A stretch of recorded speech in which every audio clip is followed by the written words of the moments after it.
Assalamualaikum warahmatullahi wabarakatuh. Teman-teman, ini adalah video kedua pembahasan soal TWK untuk materi Bahasa Indonesia yang ada di SKD CPNS.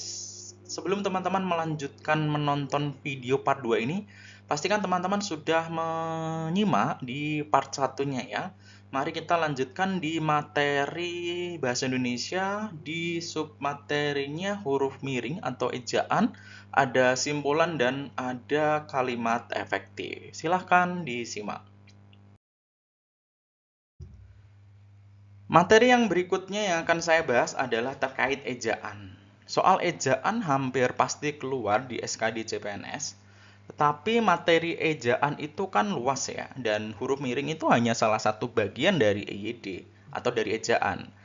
Bisa juga terkait dengan huruf kapital ataupun tanda baca atau beberapa hal yang lainnya. Kalau teman-teman masih ada waktu dan masih luang, ujian masih lama, silakan dalami itu EYD khususnya edisi terbaru ya. Ini ada edisi terbaru itu sejak Oktober 2022. Di situ ada kaidah penulisan huruf miring dan sebagainya, semuanya ada di situ. Informasinya sih di tahun 2023 kemarin ejaan yang muncul huruf miring. Nah, di tahun 2024 apakah huruf miring muncul lagi? Nah, kita patut duga ya, barangkali muncul lagi dan informasinya sih mungkin iya atau bahkan iya gitu. Coba teman-teman yang sudah ujian bisa komen di bawah. Ada 3 hal yang menyebabkan huruf itu dimiringkan. Yang pertama, jika menulis judul. Kaidah penulisan judul memang ada 2. Ada yang diapit dengan tanda petik, ada yang dimiringkan. Tetapi keduanya, ketika menulis judul, dipastikan setiap kata dalam judul diawali dengan huruf kapital kecuali kata tugas. Nah, kalau penulisan judul yang dimiringkan, itu adalah ketika teman-teman menulis judul buku, judul album, judul majalah, judul koran, atau bahkan nanti ada judul penelitian. Kalau penulisan judul yang diapit dengan tanda petik itu judul lagu, judul puisi, karya yang itu hanya bersifat cuma satu aja. Ya, misalkan album lagu, judul album lagunya itu ditulis dengan huruf miring. Tapi kalau part dari album itu kan ada lagu-lagu, lagunya itu ditulis dengan diapit tanda baca, tanda petik namanya. Buku novel pun sama. Puisi misalkan, kalau puisi diapit dengan tanda petik. Tapi kalau buku kumpulan puisi, lah judul buku kumpulan puisinya itu diapit dengan dimiringkan hurufnya. Yang kedua adalah semua bahasa selain bahasa Indonesia yang ditulis dalam naskah berbahasa Indonesia wajib dimiringkan. Tapi ada kecualinya. Nah, kecualinya gimana Kak? Nanti sekalian saya bahas bersama dengan soalnya. Yang ketiga adalah penekanan kata di dalam teks atau kalimat itu juga dimiringkan. Itu sih kaidah penggunaan huruf miring. Teman-teman kayaknya harus mendalami ini benar-benar. Coba kita cek di implementasi soalnya. Perhatikan kalimat di bawah ini. Perbaikan kalimat tersebut agar sesuai EYD ya. Ini terkait dengan huruf miringnya. Yang pertama ada World Water Forum, kemudian ada World Water Council atau WWC, dan menyiapkan seremoni. Oke, kita cek. Teman-teman, tadi saya menyampaikan semua bahasa selain bahasa Indonesia ketika ditulis di dalam naskah bahasa Indonesia itu wajib dimiringkan. Kecualinya itu apa, Kak? Kecualinya adalah sebuah nama. Entah itu nama orang, nama organisasi, nama kegiatan, nama program yang itu diambil dari bahasa asing. Karena ini diambil dari bahasa Inggris ya. Itu nggak perlu dimiringkan karena itu dianggap sebuah nama dan itu tidak miring. Contoh nih, nama organisasi World Water Council. Ini kan nama organisasi. Jadi kaidahnya pakai penggunaan kaidah atau penulisan nama di mana tetap tegak dan diawali dengan huruf kapital. Jadi nggak perlu dimiringkan. Ini karena ini bukan bahasa. Jadi kita bisa identifikasi, yang dimiringkan, ini miring salah, ini miring salah. Ya kan? Berikutnya, World Water Forum. Ini nama kegiatan dan itu sudah dilaksanakan ini sampai tahap ke-10 ya. World Water Forum nama kegiatan, nama program dari organisasi BBC. Itu jadi sebuah nama. Maka itu juga nggak usah dimiringkan karena itu bukan bahasa, tapi sebuah nama. nama program atau nama kegiatan. Jadi ini dimiringkan salah. Ada lagi yang dimiringkan, oh ini dimiringkan salah. Jadi opsinya berarti tinggal antara B atau E. Berikutnya seremoni, rangkaian seremoni. Seremoni ada nih di dalam bahasa Indonesia ada ya. Dan seremoni ini bahasa Inggris karena bukan nama di situ kan. Nah, berarti seremoninya harus dimiringkan karena ini adalah bahasa. Jadi ini tegak, oh ini salah. Sehingga jawabannya adalah yang E ini, teman-teman. Kalau bentuk soalnya semacam ini, silakan teman-teman langsung identifikasi di sini ya. Oh ini nama, oh nggak usah miring. Oh ini bahasa asing, oh dimiringkan. Dan bahasa asing itu belum tentu bahasa Inggris ya, bahasa Jawa, bahasa daerah yang ada di yang ada di Indonesia itu pun dianggap menjadi bahasa asing ketika ditulis di naskah berbahasa Indonesia. Itu teman-teman, mari kita lanjut ke materi berikutnya. Submateri berikutnya adalah simpulan. Ini juga soal keempat ya di video ini. Dan soal simpulan menjadi soal yang kayak wajib keluar. Karena sejak dulu SKD soal bahasa Indonesia, waktu bahasa Indonesia ada di TIU, dan sekarang di TWK soal simpulan pasti keluar sih. Jadi teman-teman perlu mendalami itu terkait dengan simpulan. Bagaimana nih trik membuat simpulan? Simpulan memang agak lebih ribet dibandingkan dengan beberapa soal sebelumnya yang sudah saya jelaskan karena masih harus membaca paling tidak sebagian besar yang ada di dalam teks. Tetapi membaca yang baik itu seperti apa, Kak? Membaca yang baik adalah membaca yang sudah punya tujuan. Ketika membaca tujuannya untuk mencari informasi apa sih? Nah, itu teman-teman perlu mendalami. Dan ada beberapa teknik untuk membuat simpulan. Yang pertama, menggabungkan sebab dan akibat jika paragraf yang ditanyakan simpulannya itu bertipe paragraf sebab akibat.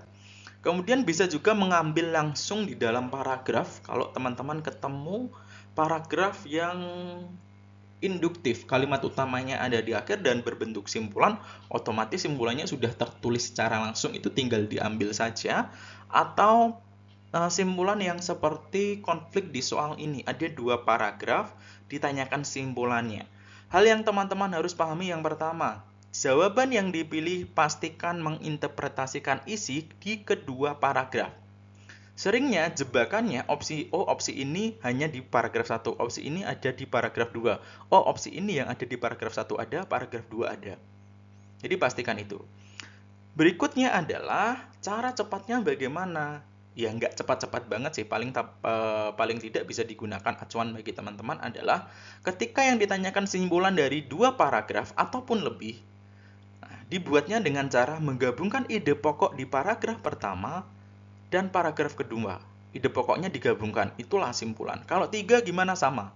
Ide pokok paragraf 1, ide pokok paragraf 2, ide pokok paragraf 3 digabungkan, itu menjadi simpulan. Kita coba cek di sini.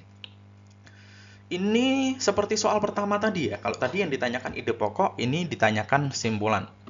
Kalau teman-teman mau mengerjakan silahkan di stop dulu, kemudian dijawab, nanti baru disesuaikan dengan jawaban saya sih. A. Budaya asing yang membuat pola pikir lebih individualistis dan materialistis. Ini kan hanya ada di paragraf 1 di teks ini. Jadi nggak mungkin menjadi simpulan. Yang B, masuknya budaya asing melalui berbagai media telah mengubah gaya hidup masyarakat. Ini hanya ada di ini, yang B saja. Apalagi ini juga salah ya, karena ini masyarakat perkotaan, ini masyarakat kota. Berikutnya, masuknya budaya asing yang diadopsi secara mentah-mentah dapat mengakibatkan hilangnya identitas lokal di sini ya. Masuknya tanpa diadopsi menghilangkan budaya lokal. Oke, ini hanya ada di paragraf 2. Ini paragraf 1, ini paragraf 1. Globalisasi membawa pengaruh terhadap berubahnya gaya hidup masyarakat perkotaan. Globalisasi ada di, teman-teman bisa cari diksi itu ya. Oh, globalisasi nih. Oh, globalisasi ini hanya ada di paragraf 2. Yang E, terjadi perubahan nilai sosial di kalangan masyarakat perkotaan akibat masuknya budaya asing melalui berbagai media. Nilai sosial masyarakat perkotaan, nilai sosial masyarakat perkotaan. Kenapa? Karena masuknya budaya asing. Budaya asing mana nih? Budaya asing melalui berbagai media. Oh, di hanya E ini saja ya. Yang paragraf 1 diambil, paragraf 2 diambil. Jadi pastikan jawaban yang dipilih itu ada di paragraf 1, paragraf 2 ada. Jadi interpretasi isi dari kedua paragraf ini. Itu teman-teman materi simpulan ya memang bisa 50 detik atau sampai 1 menit sih. Jadi kalau kata baku atau ide pokok tadi 20 menitan, jadi sisa waktunya bisa untuk mengerjakan simpulan ini. Itu. Kita lanjut ke soal berikutnya. Soal berikutnya terkait dengan submateri kalimat efektif. Ini yang ditanyakan perbaikan kalimat kedua agar menjadi kalimat efektif dengan cara. Ya, teman-teman kalau mau mengerjakan ini dulu silahkan klik stop ya. Nanti silahkan setelah teman-teman jawab baru disesuaikan dengan jawaban saya. Coba akan saya bahas ini. Meskipun ini adalah materi kalimat efektif, kalau menurut saya lebih gampang mencari yang tidak efektif. Ya, karena bentuk soal kalimat efektif itu bervariasi. Ada yang menemukan disajikan paragraf, kemudian ditanyakan kalimat di atas yang tidak efektif yang mana, atau yang efektif yang mana. Ya, itu cari yang tidak efektif lebih mudah. Dan ini ada juga tipe yang diminta memperbaiki suatu kalimat. Di paragraf ini ada 2 kalimat yang tidak efektif. Yang pertama ada di nomor 2, ini ya, untuk calon anak mereka pada masa depan yang akan datang, dan yang ketiga ada di berbagai kata-kata. Kemungkinan terbesar sih kalau kalimat tidak efektif yang akan muncul itu terkait dengan penghambur-hamburan kata ya. Ada beberapa penyebab suatu kalimat tidak efektif. Yang paling sering ya digunakan itu adalah penghambur-hamburan kata atau penggunaan kata berlebih.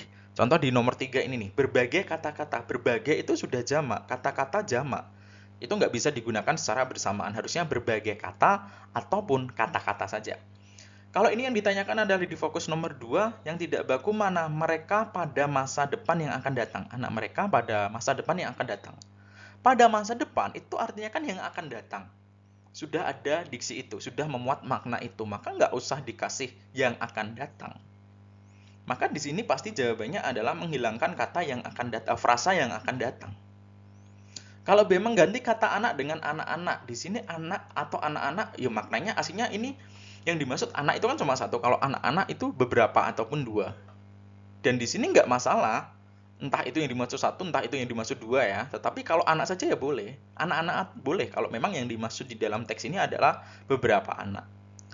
Yang C, menghilangkan kata para. Para pengguna media sosial. Ya nggak apa-apa ini. Itu kan artinya sapaan, jamak ya. Kata ganti orang, banyak, jamak, menggunakan para. Mengganti kata untuk menjadi bagi. Mana nih ada kata untuk. Wah, untuk bagi ya bisa saling menggantikan sih. Pakai untuk pun nggak apa-apa, nggak masalah. Yang E, kalimat sudah efektif dan tidak ada yang diperbaiki. Jelas ada kesalahan di sini ya. Jadi ini nggak bisa. Jadi jawaban yang benar adalah yang A ini teman-teman. Ya. Jadi kalimat efektif juga perlu didalami dan perlu banyak latihan sih, karena teorinya nggak ada teorinya apapun, tinggal tadi ada beberapa penyebab suatu kalimat tidak efektif, penghambur-hamburan kata, ada juga ambiguitas ataupun penggunaan kata yang tidak baku. Nah, teman-teman bisa identifikasi itu, tetapi yang sering muncul itu di penghambur-hamburan kata ataupun penggunaan kata berlebih.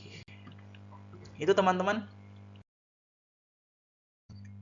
Ya, berakhir sudah pembahasan soal TWK di SKD CPNS untuk materi Bahasa Indonesia. Semoga bermanfaat bagi teman-teman yang sudah ujian, semangat sudah melampaui ujian hidup. Semoga nanti ada kabar baik ketika pengumuman.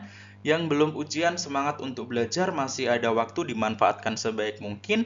Dan bagi teman-teman yang belum mengikuti channel Kelas Kata, barangkali berkenan memberikan dukungan kepada Kelas Kata dengan subscribe channel ini. Bisa juga di-share ke teman-teman yang lain, barangkali ada yang membutuhkan. Terima kasih. Wassalamualaikum warahmatullahi wabarakatuh.